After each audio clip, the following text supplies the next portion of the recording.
Bismillahirrahmanirrahim. Assalamualaikum warahmatullahi wabarakatuh. Izin memperkenalkan diri, nama saya Farhan Muhammad Noval dari kelas 6A, mata kuliah pilihan Cloud Computing. Pada kesempatan kali ini saya akan membuat sebuah video tentang tutorial bagaimana cara mendemonstrasikan salah satu layanan cloud computing, yaitu IaaS ya, atau biasa disingkat IaaS. Singkatannya adalah Infrastructure as a Service ya. Itu merupakan salah satu dari ketiga layanan cloud computing atau komputasi awan, dan untuk video ini ditunjukkan untuk memenuhi tugas dari mata kuliah cloud computing kelas 6A yang diampu oleh Bapak Arif Solehudin MKom. Pada kesempatan kali ini saya akan membuat menggunakan sebuah platform lokal ya, dan sebenarnya bisa menggunakan seperti Microsoft Azure, Amazon Web Service, terus Alibaba Cloud dan lain sebagainya. Tapi saya menggunakan Proxmox ya. Jadi ini saran dari Pak Arif ya. Jadi saya ingin mencoba hal baru gitu. Langsung aja. Jadi Proxmox ini nanti sistemnya hampir sama ya. Jadi bentukannya adalah IaaS atau Infrastructure as a Service, yaitu sama seperti Azure, AWS dan lain sebagainya, tapi sistemnya lokal gitu. Langsung saja kita buat ya. Jadi saya membuatnya menggunakan VirtualBox buat virtual mesinnya. Sedangkan kalau yang lain mau pakai VMware silahkan gitu. Di sini saya sudah mencoba kemarin. Ini waktu pas UTS, dan ini tadi barusan saya coba dan alhamdulillah masih bisa. Saya coba bikin mesin virtual baru gitu. Yang pertama kita kasihin Proxmox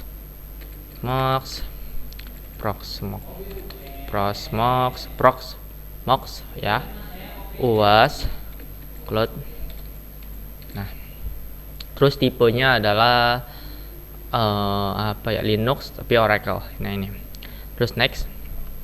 Terus untuk alokasi RAM-nya, karena di sini RAM-nya adalah 8 GB punya di PC saya, jadi saya mengalokasikan sekitar kurang lebih 2 GB-an gitu ya, yaitu sekitar 2048 ini. Seperti itu. Next, dan di sini tinggal di next saja. Terus kita pakai tipe harddisknya FDI, Virtual Disk Image. Kita next. Terus ininya kita biarin dynamical allocate. Terus nah ini buat penyimpanan, karena di disk C saya sudah penuh ya. Ini kelihatan ya, disk C saya sudah hampir penuh. Saya taruh di disk D karena masih banyak. Disk D di bagian sini aja, nggak apa-apa, di save. Terus saya ganti ini 12 GB, saya ganti 50 GB gitu. Kita create. Sebelum ini adalah proses pembuatan mesin virtual sudah selesai ya. Selanjutnya kita ke menu setting ya. Di bagian sistem kita kasih yang di bagian pointing device ini ya, kita ganti menjadi USB multi-touch tablet. Jadi kalau misalnya kita nggak ganti ini, kalau di defaultkan seperti ini ya, kalau yang pakai VirtualBox itu nanti kayak nggak bisa diklik gitu ya, yang Proxmox-nya. Jadi pas instalasi Proxmox-nya gagal gitu, makanya saya ganti ini. Tapi kalau yang VirtualBox-nya udah menyesuaikan ya nggak usah diganti, biarin. Terus di prosesornya saya kasih 2 aja ya, menyesuaikan ya. Kemudian di bagian storage, di ini kita isi OS-nya si Proxmox. Ini saya pakai Proxmox versi 6.3 yang kalau nggak salah ini versi terbaru ya. Versi terbaru. Di networknya biarkan seperti ini ya, kita cukup satu adapter aja, kemudian kita oke, selanjutnya kita start. Nah ini proses buat instalasinya cukup mudah ya, buat bikin Proxmox ini tinggal nunggu beberapa dan cepet sih. Ini kita pilih si Proxmox ini, terus kita start, kita silang aja ntar. Nah kita hilang kayak gini. Untuk perbesarnya kita tekan kombinasi tombol keyboard CTRL yang kanan dengan C gini, nanti kita switch, nah baru bisa diperbesar. Ini kita pilih paling atas, install Proxmox virtual environment. Kita tunggu sampai dia bakal ngebooting atau seperti biasa ya. Kalau gini tahapannya seperti instalasi OS gitu. Oke, kita tungguin saja.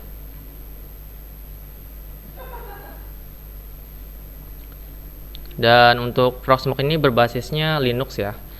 Jadi dia menginduk sama kernelnya si Linux gitu.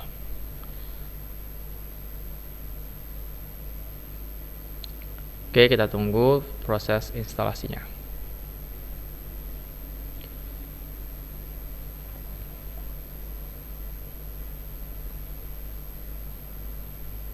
Oke, nah ini biarkan seperti ini. Kita oke aja, nggak usah panik ya. Jadi di settingan BIOSnya kita perlu mengaktifkan, tapi itu nggak masalah sih. Nah ini seperti biasa ya, kalau ada ini kita harus menyetujui lisensi yang diberikan oleh si perusahaan Proxmox. Kita agree aja. Kemudian ini kita biarkan seperti ini ya. Ini 50 GB karena kita waktu pas bikin mesin virtualnya ya men-setting 50 GB, kita next. Nah ini country-nya kita pilih sesuaikan sama negara kita yaitu Indonesia. Terus ini tim zona waktunya silahkan. Kalau teman-teman di daerah lain dari daerah sini ya silahkan. Kalau di sini saya coba ganti Jakarta ya, jadi Jawa Barat gak ada. Kita next aja. Nah passwordnya kita terserah kalian, yang mudah diingat aja gitu ya, karena ini cuma lokal. Kita pakai password yaitu 12345 12345 dan emailnya ini bebas ya. Saya coba pakai farhan@uas.cloud.computing. Nah seperti ini, kita tinggal next. Nah udah. Dan ini endpassnya biarkan ini karena adapternya. Kalau misalnya tadi networknya itu kita yang di bagian sebelumnya itu kita aktifkan adapter 2 dan 3 sampai dengan 4, ini nanti banyak di sini. Tapi berhubung kita cuma adapter 1, makanya di sini manajemen interface-nya cuma 1 aja. Oke, di sini kita hostname-nya kita ganti ya. Kita kasih PFE aja, ganti nama kita Farhan Naufal. Buat IP address-nya bebas ya. Saya biasanya pakai IP kelas C. Ya 168.130.1 buat ininya 2 aja deh, 2, dan ininya 192.168.30.1, dan untuk DNS servernya sama dengan IP address samain ya, jadi harus kayak gitu. Nah kayak gini, tinggal next. Nah kalau udah, kita cek ya ringkasannya apakah udah sesuai atau belum. Jika sudah, kita jangan klik install dulu ya. Nah ini kita klik yang otomatisnya dia hilangin. Jadi ketika selesai menginstal itu biar tidak langsung restart atau meribut gitu ya. Soalnya nanti ada settingan yang perlu dicabut atau yang apa sih namanya, kalau kita instalasi secara langsung si perangkat atau device yang mengisi si ISO nya itu harus dikeluarin gitu ya. Jadi kalau misalnya nggak dikeluarin, nanti dia balik lagi ke tahapan instalasi yang awal tadi loh, seperti itu. Oke, di sini kita tunggu aja. Oke, aduh silawat ya.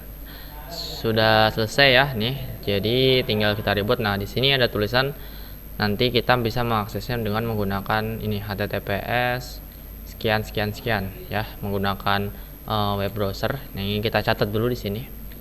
Ya kalau lupa lah gitu, atau bisa di screenshot sih. Oh, nggak bisa ya. Oh, nggak bisa di copy paste. Berarti kita ketik dulu aja biar nggak lupa. 192.168.2.2.8006. Nah jadi nanti kita aksesnya pakai tampilan apa namanya URL ini.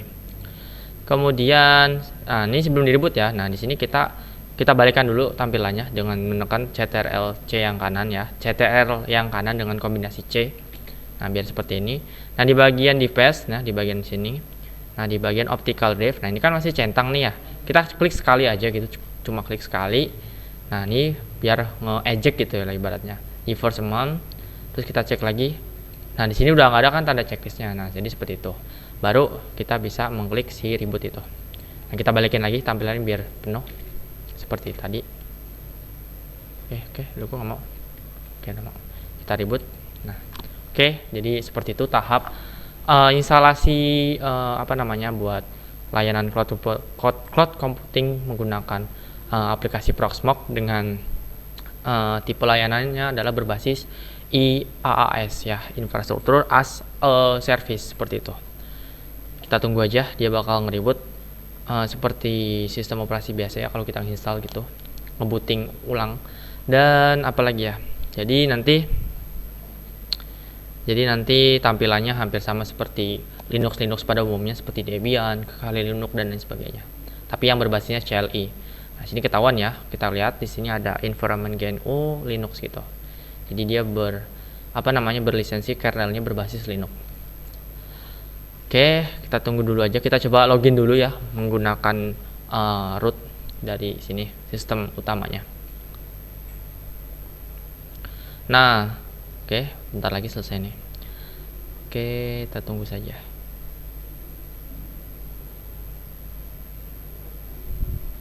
Nah, ini seperti ini tampilannya. Kita bisa membuat aplikasi seperti sistem operasi ya, seperti layanan cloud computing pada umumnya menggunakan si layanan CMD, cuman agak ribet banget gitu ya. Nah, lebih enak kan kalau di Azure, di AWS dan lain sebagainya itu kan menggunakan GUI ya, tinggal klik selesai gitu ya. Dan ini hampir sama, nanti kita menggunakan tipenya berbasis browser ya. Kenapa? Karena cloud computing ini kan komputasi awan ya. Komputasi awan itu kan berbasisnya lebih ke internet gitu ya. Dan yang biar lebih fleksibel, dia menggunakannya berbasisnya kita mengaksesnya menggunakan sebuah browser gitu. Nah, sini nanti kita bakal mencoba menggunakan browser ya. Oke, langsung aja. Jadi tadi kita udah catat ya, IP-nya ini sekian. Oke, kita masuk ke sini dulu. Nah, pertama kita cek dulu CMD. Kita ngeping dulu IP yang kita sudah buat tadi, yaitu 192.168.30.2. Nah, ya seperti ini. Yang ini. Nah, yang ini aja, tapi yang ini nggak usah. Nah, berhubung di sini kan belum RTO ya, otomatis dia belum terhubung. Nah, cara buat hubunginnya teman-teman perhatiin baik-baik. Di bagian setting sini, oke. Kita masuk ke bagian setting sini ya. Kalau yang pakai VirtualBox, tapi kalau yang pakai VMware silahkan menyesuaikan settingannya. Di bagian network atau jaringan, yang kalau di Indonesia kan jaringan. Nah, di bagian sini kita pilih host only adapter. Yang seperti ini ya.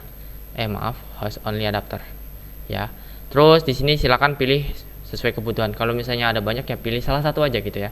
Terus di sini saya pakai yang hashtagnya 2. Terus kemudian kita oke. Nah, habis itu gimana? Habis itu kita jangan ini lagi buka browser, tapi kita masuk ke bagian setting ini. Ke bagian setting kita atur dulu IP-nya biar menyesuaikan sama si IP si Proxmox-nya itu. Ke bagian change adapters option. Nah, di bagian tadi ini yang hashtag 2 ya. Jadi menyesuaikan ya, kalau tadi yang tanpa hashtag ya tanpa hashtag, kalau misalnya ada hashtag 3 gitu. Kita klik kanan di sini properties. Kemudian di sini kita pilih interface versi 4. Internet Protocol versi 4. Nah, di sini saya udah tadi udah nyoba ya. Jadi kalau misalnya belum, biasanya tampilan kayak gini. Nah, kayak gini nih. Saya ulangi lagi. Kita klik kanan properties, terus IP protokol versi 4. Nah, ini kita tinggal ke bawahin gitu. Nah, isi karena saya IP-nya kelas C, IP kelas C kan digit ketiga depannya itu sama ya. Jadi 192.168.30.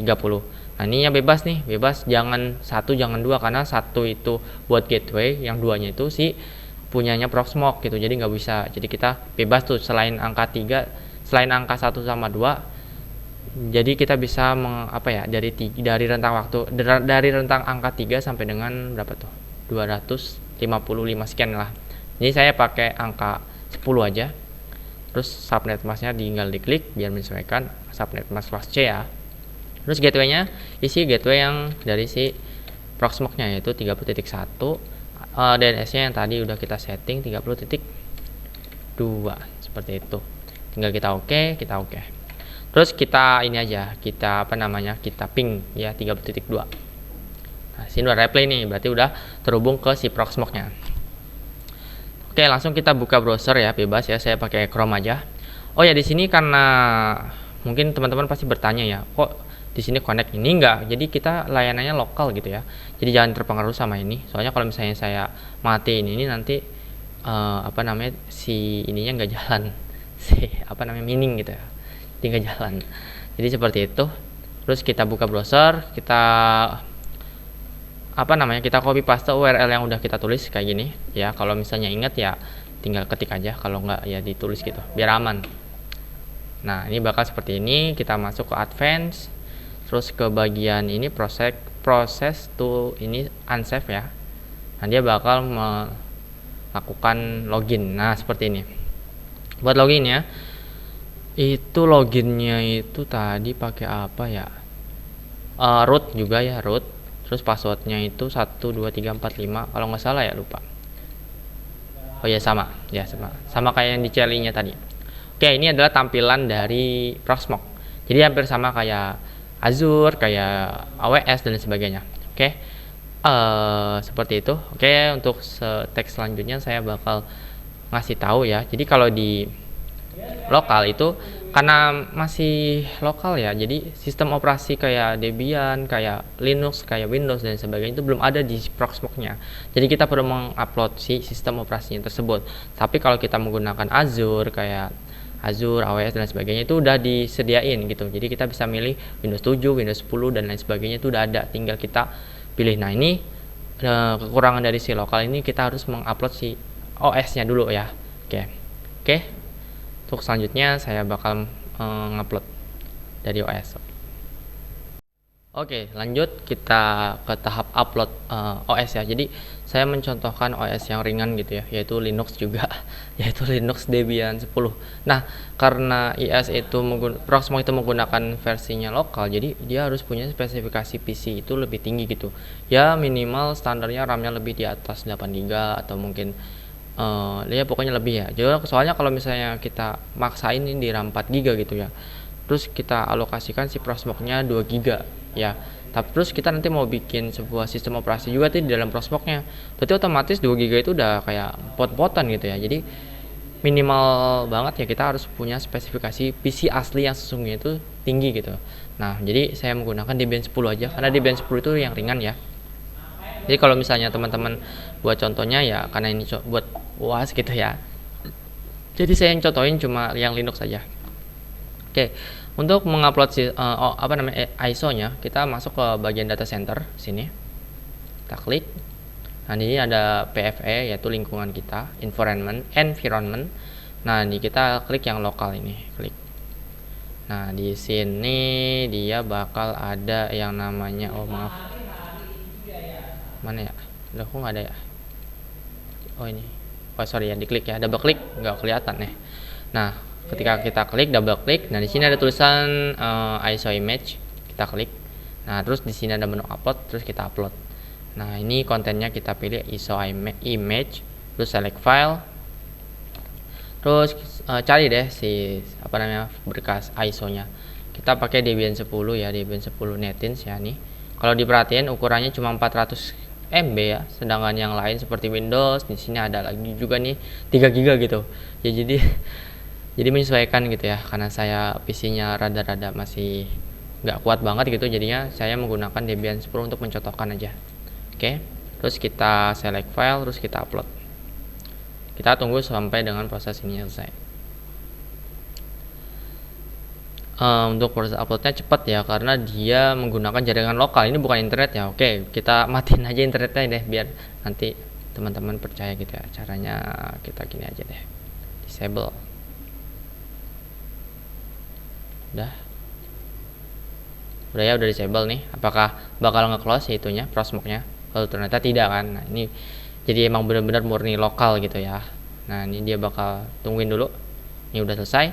Saya nyalain lagi aja biar ini saya berjalan simmining. Mana tadi? Nasib. Oke, selanjutnya adalah tahapan buat melakukan proses instalasi seperti kita menggunakan Azure ya. Jadi di Azure itu bisa menambahkan sistem operasi baru ya. Jadi kita sama. Nanti kita menggunakan sistem Debian 10. Oke, selanjutnya kita buat virtual mesin ya. Jadi tadi kan kita buatnya VirtualBox mesin Proxmox-nya di VirtualBox. Jadi kita nanti buat sistem operasi baru yaitu Debian 10-nya sudah kita upload di bagian Proxmox seperti ini. Jadi konsep dari IaaS itu ada gitu ya. Nah, oke, selanjutnya ini tadi yang sudah saya upload. Kemudian kita masuk ke data center ya, data utama seperti ini. Kemudian kita klik di sini create virtual machine ya. Di konsepnya hampir sama. Nah, ini kita namain sama ya, yaitu Farhan apa ya, cloud was gitu. Terus kita next. Terus ISO image-nya kita sesuaikan sama yang udah kita upload gitu ya. Terus kita next lagi. Terus di bagian sini kita next lagi aja, biarkan. Dan ini juga sama, kita next lagi aja, nggak masalah. Dan ini juga sama, CPU-nya biarkan. Oh sorry, CPU-nya kita kasih 2 ya, biar 2 core gitu, biar cepet. Dan ini, nah ini kan kita kan tadi alokasi waktu memori di RAM VirtualBox itu kan 2 GB ya, jadi jangan 2 GB, nanti malah nge-lag di Prosmok-nya. Jadi kita kasih ya 1024 aja, yaitu 1 GB. Kita next. Terus ini kita biarkan next juga, nggak apa-apa, biarin aja biar default gitu ya. Kemudian kita cek apakah ada yang ini, tapi kalau mau diganti silahkan yang tadi. Selanjutnya di bagian sini kita finish. Oke, dia bakal melakukan ini nih, membuat proses apa namanya, virtual mesinnya ya, seperti itu.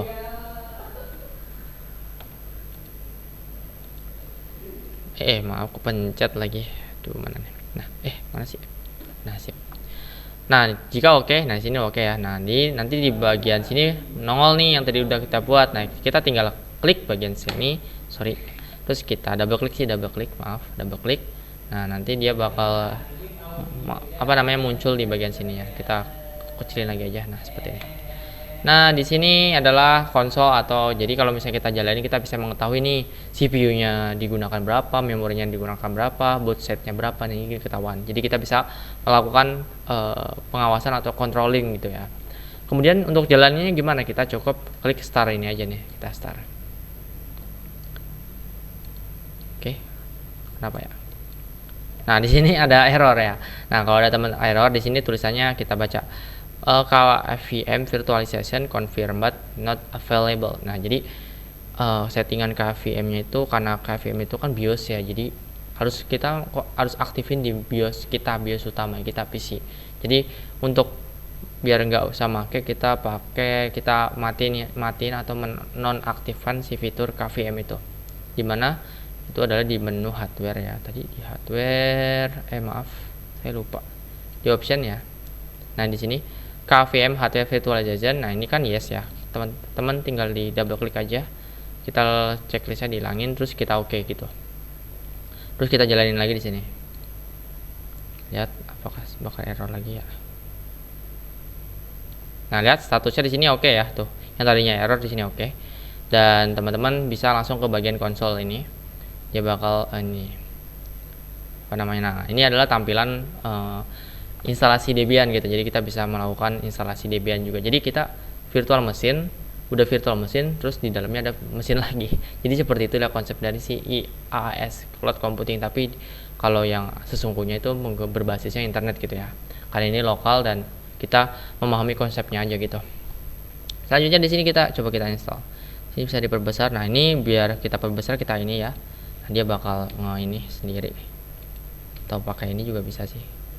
Nah, ini juga bisa. Kita pakai ini aja. Oke. Nah, ini sama ya, tinggal kita klik di sini. Bisa nggak sih? Oh, nggak bisa ya, Pak. Ini apa nih? Oke, di sini saya agak ini apa? Ini toggle Windows. Ini apa sih? Udah ya. Aturan udah jalan sih ini. Aturan udah jalan. Komen udah gini aja deh, jelas. Tinggal bisa. Cuman agak biasanya ini apa ini? Oh ya, di situ aja.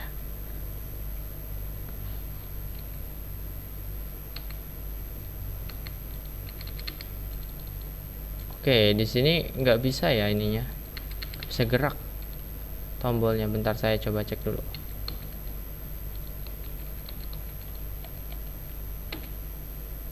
Nggak mau ya.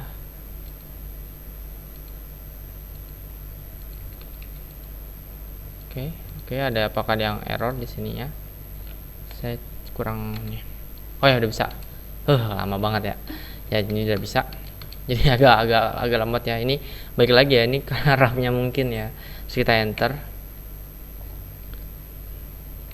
Oke, lemot. Ini bakal ngeributnya lama. Kita coba cek di bagian summary sininya. Lihat ya. Lihat, ini CPU-nya terpakai 2 ya, dipakai 40%, dan memori digunakannya masih 6% gitu ya, dari 1 GB. Tadi mana lagi? Nah, dia bakal udah proses. Oke, cukup sekian yang bisa saya maaf ya. Jadi untuk proses akhirnya nanti saya tunjukin di tag akhir ya. Jadi ini adalah proses pembuatannya. Jadi kalau buat cara instalasinya ya saya nggak tunjukin, soalnya bakal pasti lama banget gitu. Jadi saya tunjukin hasil yang udah jadi aja. Nah, di sini udah jalan ya. Ini lama banget ini. Kemarin saya sudah nyoba ya. Jadi sekitar instalasi Debian 10 yang kalau misalnya kita install di VirtualBox langsung itu alokasi waktu sekitar 20 menit ya. Tapi kalau di sini bisa sekitar 4 jam gitu ya. Jadi memakan waktu banget. Jadi ini videonya bakal saya tunjukkan di hasil akhirnya aja. Oke, ini adalah step terakhir ya. Jadi saya mengganti ya. Jadi menggunakan hasil Proxmox UTS Cloud 6 yang waktu UTS kemarin ya. Ini murni hasil saya sendiri gitu, bukan cloning ya. Jadi soalnya lama banget kalau install itu membutuhkan waktu sekitar 4 jam dan ya males deh gitu nunggu. Dan ini saya membuka hasilnya, dan kemarin saya juga kebetulan sama ya proses proses instalasinya itu Debian 10 ya. Jadi ini sama tuh Debian 10 Cloud Farhan. Di bagian sini juga sama ya, di hardware-nya juga sama, di bagian firmware juga sama gitu.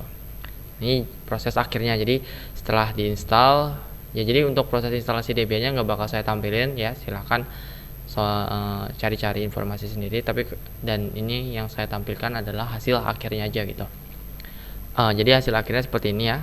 Ini kita ke menu konsol, tunggu ini dulu deh. Ini udah saya running ya kebetulan. Oke, apain aja ini konsol dulu deh, ini aja dulu deh. Udah nih, udah. Nah, ini tinggal kita ketik root aja, root, terus passwordnya. Jadi seperti kayak login di Linux pada umumnya ya. Untuk anak-anak teknik komputer jaringan SMK biasanya terbiasa dengan Ubuntu sama Debian ya. Jadi nggak asing gitu. Oke, nah di sini posisinya saya lupa password. Nggak password. Oke, sama. Jadi seperti itu ya. Jadi kalau mau ditampilin dengan full screen juga bisa di bagian sini. Buat window baru gitu, jendela baru, dia bakal loading dulu ya. Balik lagi ya, untuk Proxmox ini buat buat kalau misalnya buat kita pelajar gitu ya, mahasiswa, ini buat kalau misalnya digunakan sehari-hari itu cukup berat gitu ya. Jadi ini buat tugas pun buat ini cukup berat ya. Kenapa? Karena spesifikasi PC itu tuh harus tinggi gitu, karena di Proxmox itu kan menginduknya sama server lokal ya. Jadi kalau misalnya PC kita ibaratnya mohon maaf gitu ya, hardware-nya atau spesifikasinya rendah, otomatis dia bakal lemot banget gitu, bahkan error gitu kemungkinan ya. Dan ini saya menggunakan PC dengan prosesornya i3 dan RAM-nya 8. Ini aja masih lemot banget gitu ya. Nah, di sini sudah bisa ya, sama seperti kita pada umumnya Debian ya. Coba kita cd etc ls. Nah, ini di pada Proxmox. Nah, seperti ini ya. Jadi tampilannya ada yang sini, ada yang sini gitu. Bisa lewat sini di full screen kayak gini juga nggak bisa gitu. Jadi fleksibel. Oke, saran dari saya kalau misalnya teman-teman menggunakan Proxmox sebagai tugas untuk UASnya, silakan coba bukan mengganti sih. Jadi menginstalnya jangan Debian 10, tapi seperti sistem operasi Mikrotik gitu ya. Sama tuh konsepnya, kan dia sistemnya Debian Linux juga ya. Itu tuh sekitar 50 MB. Nah, itu kemungkinan cepet tuh kalau misalnya dikasih RAM 512 MB pun masih ngangkat gitu ya. Tapi kalau misalnya pakai Debian ya, Debian atau Linux itu kan minimal penggunaan RAM-nya 512 juga bisa, cuman lemot banget. Ya saran-saran sih 1 gigaan gitu. Oke, itu aja yang bisa saya sampaikan dari saya. Terima kasih kepada Bapak Arif Solehudin yang telah mengampu mata kuliah pilihan yaitu Cloud Computing di kelas 6A. Kurang lebihnya saya mohon maaf. Akhirul kalam, wassalamualaikum warahmatullahi wabarakatuh.